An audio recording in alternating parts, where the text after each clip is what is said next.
kehidupan kita. Campur tangan Tuhan bernyata dalam kehidupan kita. Kita tenang sebab Tuhan itu adalah Allah kita. Dia selalu bersama-sama dengan kita, bahkan selalu menaungi kita.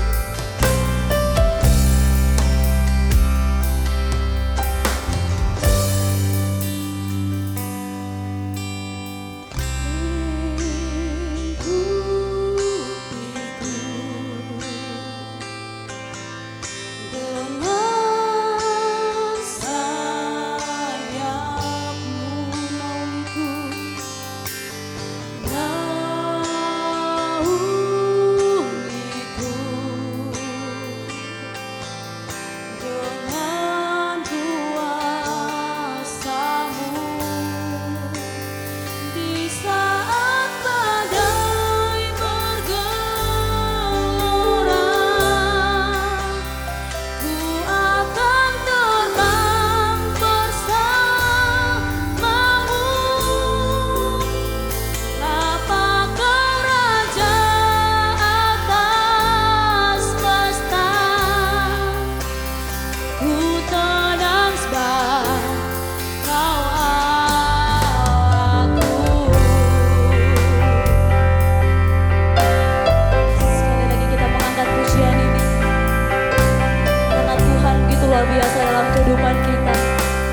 Shalom Bapak Ibu Saudara yang dikasihi Tuhan. Pada kesempatan ini kita mau belajar kebenaran firman Allah. Sebelumnya mari kita bersatu dalam doa. Segala pujian hormat di hadapan hadirat Tuhan yang Maha Kuasa. Kesempatan yang baik Tuhan berikan untuk hari ini kami bisa belajar kebenaran firman Allah. Firman yang berasal dari Tuhan dan kami mau ikutinya. Biarlah firman ini memberkati kami setiap kehidupan kami. Dan firman itu sungguh-sungguh memotivasi kami, menguatkan kami, mengarahkan kami kepada jalan yang benar. Di dalam nama Yesus, kami sambut kebenaran firman Allah pada kesempatan ini. Haleluya. Amin. Shalom Bapak Ibu Saudaraku yang dikasihi Tuhan. Pada kesempatan yang baik hari ini satu bagian kebenaran firman Allah. Saya mengambil dari firman yang terdapat di dalam surat 1 Korintus pasal yang ke-6 ayat 9 hingga ayat yang ke-18. Namun jangan saya mengambil di sini ayat 9, 10, 11 dan ayat 17, 18 hingga ayat yang ke-20. Bapak Ibu Saudara yang dikasihi Tuhan, demikian bunyi firman Tuhan. Ayat yang ke-9, atau tidak tahukah kamu, atau tidak tahukah, saya ulang, atau tidak tahukah kamu bahwa orang-orang yang tidak adil tidak akan mendapatkan bagian dalam kerajaan Allah. Janganlah sesat, orang cabul, penyembahan berhala, orang berzina, panci, orang pemburit, pencuri, orang kikir, pemabuk, pefitnah, dan penipu tidak akan mendapat bagian dalam kerajaan Allah. Dan beberapa orang yang di antara kamu demikian dahulu, tetapi kamu telah memberi dirimu dicucikan, kamu telah dikuduskan, kamu telah dibenarkan dalam nama Tuhan Yesus Kristus dan dalam roh Allah kita. Ayat yang ke-17, tetapi siapa yang mengingatkan dirinya pada Tuhan menjadi satu roh dengan Dia. Jauhkanlah dirimu dari percabulan. Setiap dosa lain yang dilakukan manusia terjadi di luar dirinya, tetapi orang yang melakukan percabulan berdosa terhadap dirinya sendiri. Atau tidak tahukah kamu bahwa tubuhmu adalah bait Roh Kudus yang diam di dalam kamu, Roh Kudus yang kamu peroleh dari Allah, dan bahwa kamu bukanlah milik kamu sendiri, sebab kamu telah dibeli dan harganya telah lunas dibayar. Karena itu muliakanlah tubuhmu muliakan Allah dengan tubuhmu. Demikian untuk firman Tuhan. Saya mengambil dari konteks pembacaan dari firman ini, mengambil tema hidup dalam pertobatan. Pertobatan itu sangat penting sekali. Manusia hidup di dunia ini pasti ada di dalam masalah, persoalan, dosa, dan kami alami selama ini. Setiap tindakan, perbuatan, karakter hidup yang belum hidup di dalam pertobatan. Untuk itu firman mengajar kita pada kesempatan ini ada dua bagian penting. Yang pertama adalah pertobatan itu kehendak Allah. Di dalam ayat yang ke-10 atau ayat 9. Atau tidak tahukah kamu bahwa orang-orang yang tidak adil tidak dapat bagian dalam kerajaan Allah. Orang-orang yang tidak adil.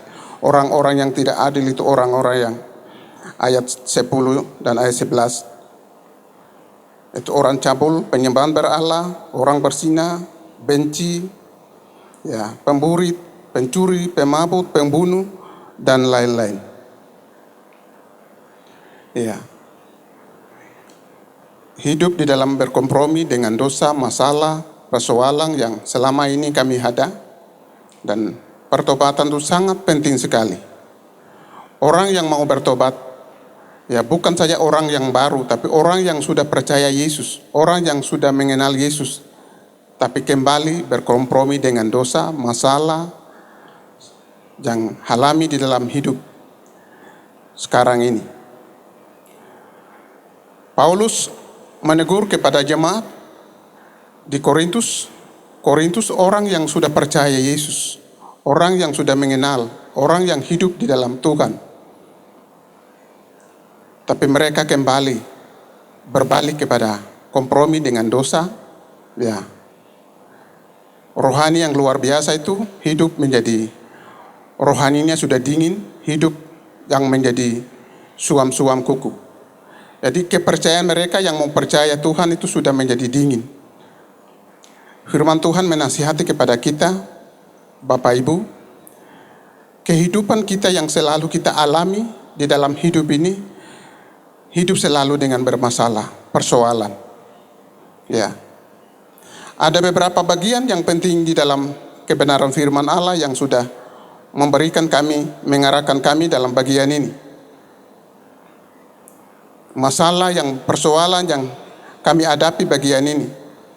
Bapak Ibu Saudara, kalau kita ada dalam bagian yang sudah berkompromi dengan masalah ini, pencuri, pefitnah, pemabuk, ya, pembunuh. Bagian ini kalau kami ada di sana, sebaiknya mari kita tinggalkan. Kita berbalik kepada Tuhan. Kita sungguh-sungguh percaya Tuhan, itu membawa kita dalam bahaya. Itu membawa kita dalam maut. Itu membawa kita dalam kehancuran. Untuk itu kesempatan yang baik ini mari kita harus berbalik kepada Tuhan yang benar, percaya Tuhan, kita harus bersandar kepada kebenaran yang benar, kita harus jalan real yang benar.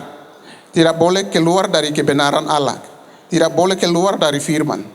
Kalau firman Tuhan itu tidak boleh, itu jangan kita berkompromi lagi di sana dengan masalah. Yang kalau kita selama ini kita berpegang atau kita menjadi hamba dosa, sebaiknya kita tinggalkan masalah, persoalan dosa itu, dan kita harus berbalik kepada Tuhan. Ayat yang ke 17 dan 18, atau ayat yang ke, langsung saya baca ayat yang ke 18. Jauhkanlah dirimu dari percabulan setiap dosa lain yang dilakukan manusia terjadi di luar dirinya. Tapi orang-orang yang melakukannya percabulan, dosa yang terhadap dirinya sendiri. Ya, dan ayat 19 di sana singgung bahwa tubuh adalah bait Allah yang kudus. Bait Allah. Itu tidak boleh menodai di dalam kehidupan kita. Dalam percabulan tubuh kita ini adalah bait Allah yang kudus, yang suci, yang tidak kita menodai. Harus bersih, hidupnya harus baik di dalam Tuhan. Tuhan mau supaya kita hidup di dalam. Karena tubuh kita adalah bait Allah yang kudus, yang suci. Tidak boleh bermasalah. Hidup harus bersih di dalam Tuhan. Ayat bagian B, dia singgung, Roh Kudus yang kamu peroleh. Roh Kudus itu mendiami di dalam kehidupan kami. Bahwa kamu bukan milik kamu sendiri, sebab kamu telah dibeli dan harganya telah lunas dibayar. Tuhan Yesus sudah beli dengan harga yang mahal. Bukan karena barang atau uang, tapi Tuhan Yesus sudah korban. Tuhan Yesus sudah mati, rela korban mati untuk dan saya. Dia sudah bayar lunas. Lunas, tidak ada yang sisa. Bayar lunas. Tuhan Yesus itu raja di atas segala raja. Sama setara dengan Tuhan. Itu suatu milik yang harus dipertahankan. Melainkan dia mengosongkan diri, ya, menjelma menjadi manusia, mengosongkan diri, datang di dunia ini Filipi pasal 2 ayat 7-8. Di sana singgung. Dia merendahkan diri. Yang raja itu sudah merendahkan diri hanya karena saudara dan saya. Dia rela mati korban. Dia serahkan diri hidupnya. Dia sudah bunuh, dia sudah mati dan bangkit menyelamatkan saudara dan saya. Mari kita ingat Tuhan Yesus. Dia sudah selamat kami justru karena kami ada di dalam masalah. Kami ada di dalam dosa. Dia rela korban bagi saudara dan saya. Untuk itu bagaimana hidup ini? Kita sungguh-sungguh ada di dalam kebenaran. Ada di dalam Dia. Kesempatan yang baik yang Tuhan berikan. Lagi kita hidup. Lagi kita masih bernapas. Tinggalkan dosa itu sebelum kita tinggalkan dalam dunia ini. Harus hidup, harus bersih untuk menghadap Tuhan. Yang kedua adalah hidup di dalam Kristus. Hidup di dalam Kristus sangat berbahagia. Ya, daripada hidup di luar Kristus. Ya, jaminan keselamatan hanya di dalam Yesus saja. Untuk itu mari Bapak Ibu hidup, berusaha hidup di dalam Yesus Kristus. Hidup di dalam Dia. Kisah para 4 ayat 12. Keselamatan tidak ada di dalam siapapun juga selain di dalam Dia. Sebab di bawah kolong langit tidak ada nama lain yang diberikan kepada kita untuk memberikan keselamatan. Hanya di dalam Yesus. Jaminan keselamatan hanya di dalam Yesus Kristus. Untuk itu mari kita berusaha, kesempatan yang baik kita berusaha hidup, berjuang untuk menuju keselamatan. Yang tadi dia masalah itu untuk mengangkat kita masuk dalam keselamatan, untuk masuk dalam kerajaan Allah. Mari kita kesempatan yang baik untuk kita masuk dalam keselamatan di dalam Tuhan Yesus Kristus. Hidup di dalam Yesus itu sangat sangat berbahagia, ya, daripada luar Kristus. Bapak Ibu,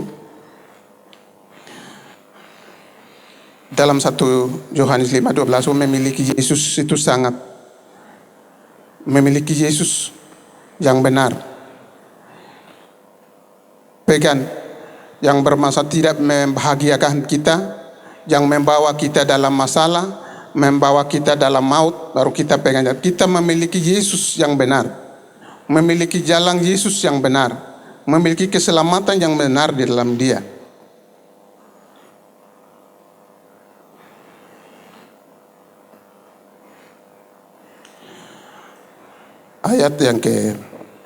Bagian ayat yang ke-11, saya membacakan bagian ayat ke-11 itu. Dan beberapa orang di antara kamu demikianlah dahulu, tetap kamu telah memberi dirimu dicucikan, kamu telah dikuduskan, kamu telah dibenarkan dalam nama Tuhan Yesus Kristus dan dalam Roh Kudus, Roh Allah kita. Di dalam Dia sudah dibenarkan.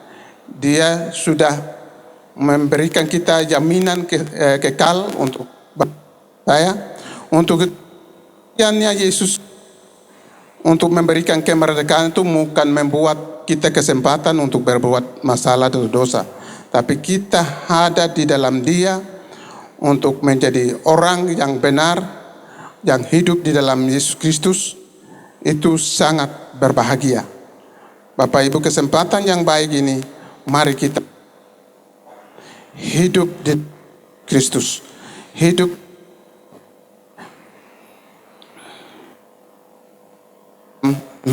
pasal 3 ayat 2 dan 3. Ya. Kalau kita tidak bertobat, kalau kita tidak tinggal di dalam Yesus, kita kalau hidup di luar Yesus, hidup kita pasti binasa. Hidup kita tidak ada harapan lagi. Binasa hidup ini. Sudah kalian, hidup kita serahkan diri kepada Tuhan, tetap di dalam Dia, bertumbuh di dalam Dia, berakar di dalam Dia, dan semakin kokoh di dalam Yesus Kristus. Itu sangat kita. Puji Tuhan, dua pokok penting yang kita belajar itu mari kita tetap teguh di dalam Tuhan. Beriman di dalam Yesus. Ayat 1 Tesalonika 5 itu ayat 22. Jauhkanlah dirimu dari segala jenis kejahatan masalah. Kita tetap di dalam Dia. Untuk itu mari Bapak Ibu, hidup ini sungguh-sungguh tuntun di dalam Yesus Kristus. Kita tidak bisa hidup di luar, tapi berusaha hidup di dalam Yesus. Kesempatan yang baik, mari Bapak Ibu, kita sudah ya Tuhan, tapi selagi kita sudah keluar dari Tuhan, ya berkompromi dengan dosa, dan kita sudah tinggalkan Tuhan, mari kembali kepada Tuhan. Kita ikuti dengan jalan yang benar. Jalan ikut Tuhan, ada keuntungan, ada keselamatan, dan ada harapannya besar. Untuk itu mari Bapak Ibu, mari kita tetap di dalam Yesus dan hidup kita diberkati oleh Tuhan. Bapak Ibu Saudaraku yang kasih Tuhan, demikian untuk firman Tuhan itu memberikan kami, memotivasi, mendorong kita supaya tetap tekun di dalam Yesus Kristus. Shalom. Amin. Saya berdoa, mengucap syukur. Firman Tuhan mendorong kita, memotivasi kita. Selama ini kalau kami hidup di dalam dosa, masalah, persoalan, itu tidak membawa kita dalam hidup kekal. Membawa kita dalam masalah. Itu tidak membahagiakan kita di dalam hidup. Kami bersyukur kalau kami hidup di dalam Tuhan, dan kesempatan yang baik kita harus berusaha hidup di dalam Tuhan. Hidup di dalam Tuhan ada berkat, ada urapan, dan ada kuasa, ada jaminan kekal. Kesempatan yang baik kalau hidup di dalam dosa, masalah, berkompromi dengan dosa, sebaiknya kita tinggalkan dosa, masalah, dan kita ikut Tuhan, ikut jalan yang benar. Terima kasih. Terima kasih untuk kebenaran firman Allah, untuk memberikan kami, menguatkan kami. Di dalam nama Yesus, mengucap syukur untuk kebenaran firman Allah pada kesempatan ini. Haleluya. Amin.